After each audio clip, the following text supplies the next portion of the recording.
It's not for everybody, but that's why I put it out myself. Growing up in the 70s, the Soviet Union was always the evil empire. It was kind of like the villain. And I just always thought it was a fascinating premise for a book and a setting for a book. Growing up a Kirby guy, Kirby's work was always, I was heavily influenced by Jack Kirby because it was a product of his imagination. And I just, Atomika kind of came about out of a lot of frustration looking for work, and Marvel and DC constantly telling me my work was too dark, or was too abstract, or was too disturbing, whatever that was. So I just said, look, I just better put my money where my mouth is and put it out myself, put out my own title. So I just always thought the Soviet Union would be a great place for a book. Something that interests me about Atomika is he's very iconic looking, and it almost seems like these days we're losing faith in our icons.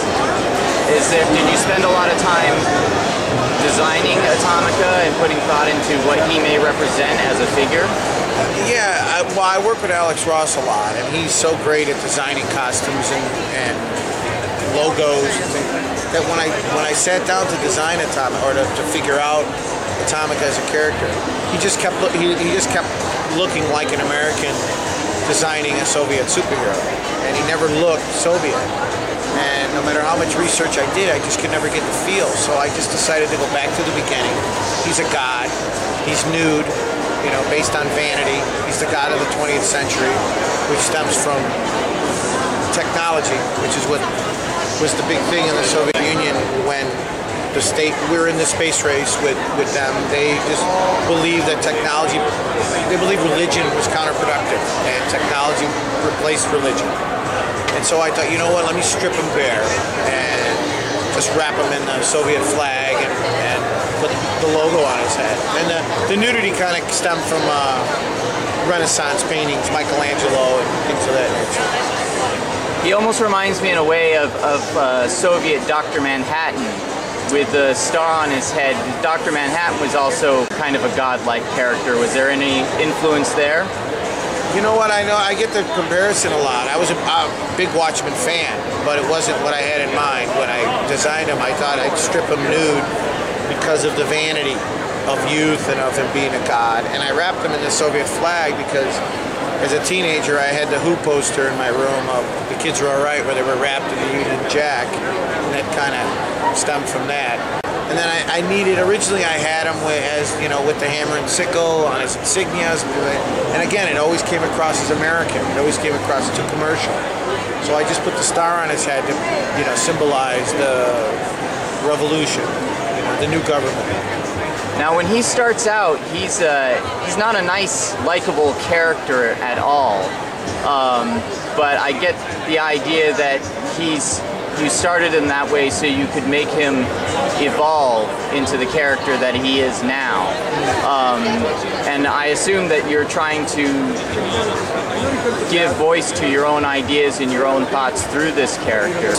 Originally, it was based on the idea that there's a lot of gods in the Soviet Union that are based on Russian. They're all based, obviously, on Russian mythology, which is a lot of rural. Most of the country's rural. It's farmers and it's agriculture. And so all the mythological gods that they have are dying because now they're becoming more. In the 20th century, many of the mythological gods are not getting worshipped anymore. So a god is only as powerful as his worship. So he's dying. They're dying. He's the new god, and now he's battling. They're fighting for worship. So there's the jealousy factor. He starts out. He's a regular child, but like Christ, he started out as a regular child. He's a son of Mother Russia, and he really didn't realize who he was until he was a teenager. So he kind of goes through the hubris of vanity and things like that as he's younger, but then as he gets older, he realizes, well, for as powerful as he still can't solve the ills of his people, their poverty, their disease, and the strife of the farmers and things like that. He has the power of, to blow things up of the military, but yet he can't solve the everyday problems. It's interesting because it seems no matter what angle you're approaching these problems from, whether you're Atomika or Superman, it always seems to come down to that. Yeah, well, you know, you try to not. I mean, the book really wasn't. I mean, I get a lot of weird mail because the title is Atomika, and it was the title of the story arc is God is Red, and I get a lot of funky mail of people thinking it's has deep religious messages or political messages. And it's not that I didn't want it to be a book that people read into or liked, but it didn't have any political or religious undertones at all. I was just a big Thor guy growing up, and I was fascinated with all these great mythological characters.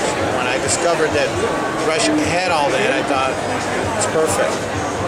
Now you've got the Absolute edition of Atomika coming out. The second trade, which Gary Gianni did a great cover for me, and I'm going to do a second trade and then an Absolute Atomika. It's coming out in the fall.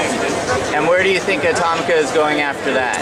You know, I don't know. I mean, some books are just meant to tell the story and move along, but with Atomika, I think it's going to be based on if people want it. I'd love to do an annual. I was working on an annual called USSA, which shows how the Soviet Union and the United States went at it in the 50s and the U.S. loses the war. So it was a story I was going to incorporate into the story arc, but I thought it was something I'd like to flesh out. And a lot of research showing a lot of the propaganda films of the 50s and 60s of how the Soviet Union portrayed the U.S. I thought it would be great to show it from their perspective of Uncle Sam being this gluttonous and how we're driven by product and marketing and advertising and the industrial complex.